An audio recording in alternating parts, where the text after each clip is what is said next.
마법의 사과. 어떤 나라의 한 임금이 스라의 딸 하나를 두고 있었다. 딸은 중병에 걸려 곧 죽을 것 같았다. 진기한 약을 구해 마시지 않는 한 가망이 없다고 말했다. 그래서 왕은 자기 딸의 병을 고쳐주는 자에게는 딸을 주고 또 자신의 왕위를 물려주겠다고 선포했다. 먼 지방에 3명의 형제가 있었다. 맏형은 아무리 먼 곳이라도 볼 수 있는 망원경을 가지고 있었고, 둘째는 어디든 금방 날아갈 수 있는 융단이 있고, 막내는 무슨 병이든 고칠 수 있는 마법의 사과를 가지고 있었다. 어느 날 맏형이 망원경으로 공주가 병에 걸렸다는 방을 보고 동생들과 의논을 한 후 둘째의 마법의 융단을 타고 왕궁으로 날아갔다. 그리고 막내 동생이 공주에게 사과를 먹게 했다. 그러자 공주는 거짓말처럼 병이 나아 모두들 대단히 기뻐했고, 왕은 잔치를 베풀고 이들 3형제 중 사이로 삼을 사람을 고르기로 했다. 그런데 난처한 일이 일어났다. 먼저 맏형이 나섰다. 내 망원경이 아니었더라면 임금님이 붙인 방도 보지 못했을 거야. 그러자 둘째가 나섰다. 내 융단이 아니었으면 이렇게 빨리 올 수도 없었지. 막내도 빠지지 않았다.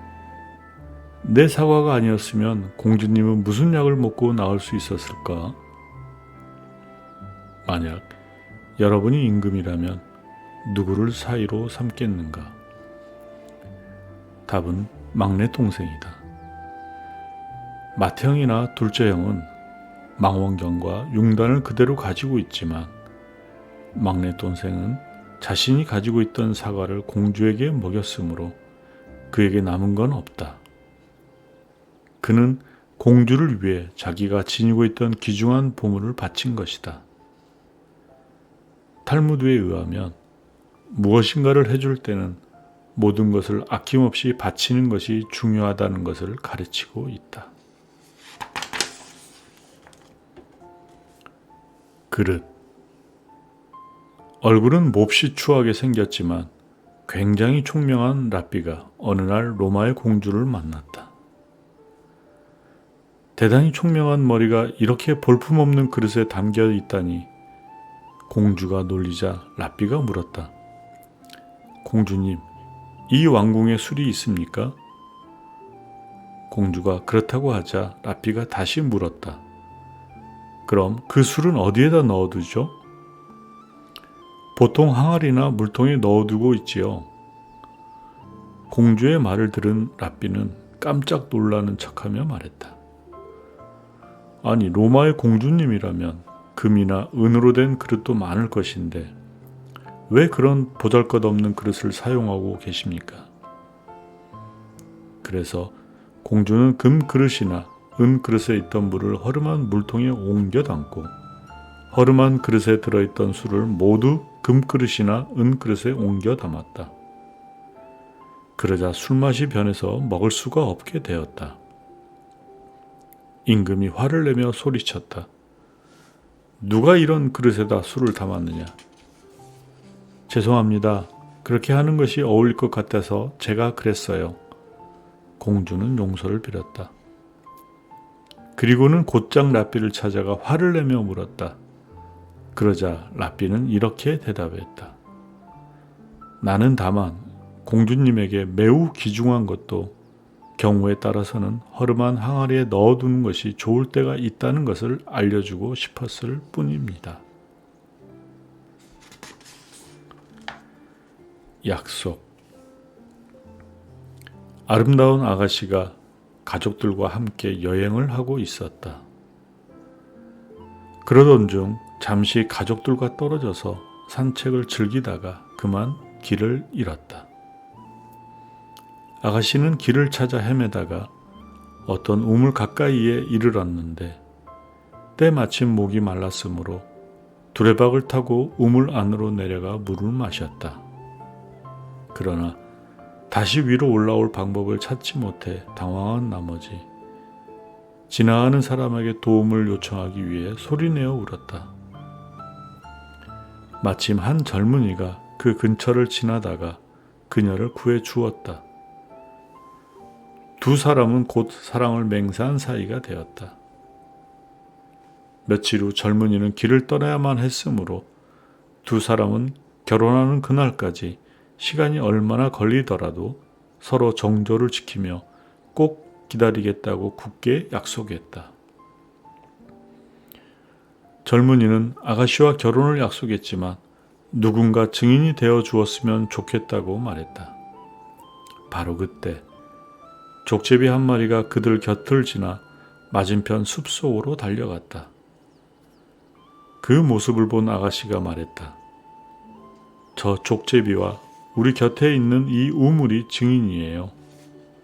그리고 두 사람은 헤어졌다.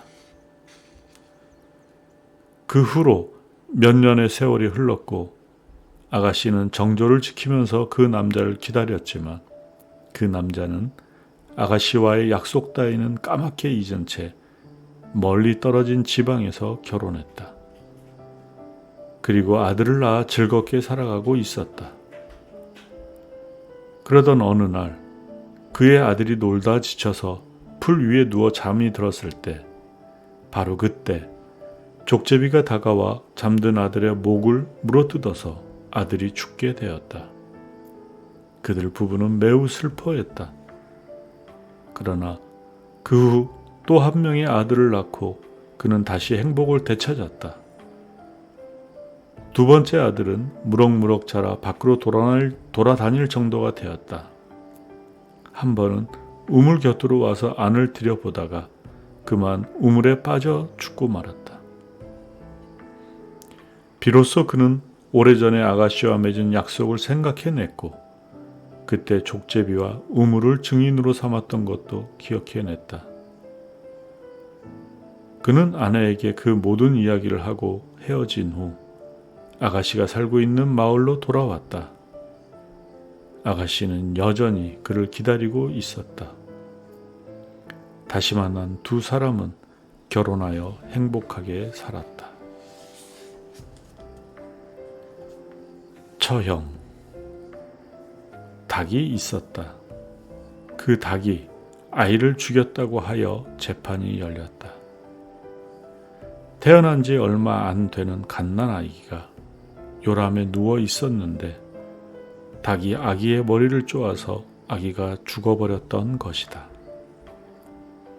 증인이 호출되어 여러 가지 증언을 했다. 가련하게도 닭은 유죄 판결을 받고 처형되었다. 이 이야기의 교훈은 무엇일까? 비록 닭이라 할지라도 살인자로서 분명히 유죄라고 확정되지 않은 채 처형할 수 없다는 것이다. 자루. 쇠가 만들어졌을 때 세상의 나무들은 두려워서 벌벌 떨었다. 그 모습을 본 하나님이 나무들에게 말했다. 걱정하지 마라. 너희들이 자루를 제공하지 않는 한 쇠는 너희들을 다치게 할 수 없을 것이다.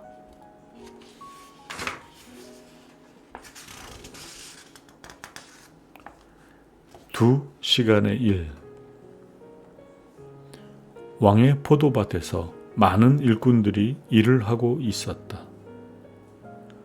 그중 한 일꾼은 솜씨가 뛰어나서 금방 다른 사람 눈에 띄었다. 어느 날 왕은 그와 함께 포도밭을 산책했다. 유대의 관습으로 품삯은 매일 동전으로 지급되며 하루에 일을 끝마친 노동자들은 줄을 서서 품삯을 받았다. 그날도 일꾼들은 모두 같은 품삯을 받았다. 그러나 그 뛰어난 일꾼이 품삯을 받을 때 다른 일꾼이 화를 내면서 항의했다. 저 사람은 2시간밖에 일하지 않았습니다. 그 후에는 임금님과 함께 산책을 했을 뿐입니다. 그런데 하루 종일 일한 우리와 같은 품삯을 받는 것은 너무나 불공평합니다. 그러자 왕이 조용한 목소리로 말했다. 그대들이 하루 종일 한 일보다도 더 많은 일을 이 사람은 2시간 만에 하였다. 오늘 28세의 나이로 죽은 랍비가 있다고 가정해 보자. 그는 다른 사람이 100년 동안 산 것보다도 더 많은 일을 했을 수도 있다. 문제는 얼마나 오랫동안 사는 것이 아니라 얼마나 참된 인생을 살았는가 하는 것이다. 함께 살 수 없는 관계. 염소와 호랑이가 한 우리에서 살 수 있을까? 답은 아니오다. 사람도 함께 살 수 없는 관계가 있다. 홀 시아버지와 과부 며느리가 바로 그 경우이다.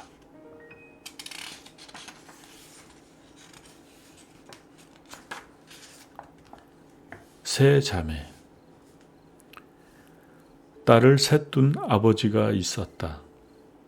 딸 셋 모두 미인이었다. 그러나 각기 하나씩 결점을 가지고 있었다. 한 딸은 몹시 게으르고 또 한 딸은 도벽이 있고 나머지 한 딸은 남을 중상하기를 좋아했다.